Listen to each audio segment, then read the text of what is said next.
3D-моделирование амамобилон олафтуанта аражен школа азаутан шакани культураштак шабуну пайдайма арвитен.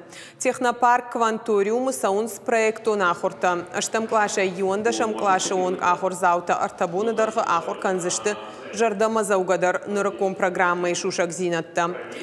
Ахорта коронма школа азаута басата канзышты шахи проекта марайшсышты архайджеты сертификатта. На этих каникулах у нас проходят 2 трехдневные смены, соответственно, направления в них отличаются. В той смене, которая идет, у нас 5 направлений. Это разработка сайтов, разработка компьютерных игр на движке Unity. У нас стартовала 3D-анимация. Также тут есть разработка мобильных приложений и 3D-моделирование. В следующей смене часть направлений повторяется, часть новые. Но особенно интересно отметить, что мы запускаем такое стоматологическое направление на основе нашего биоквантума.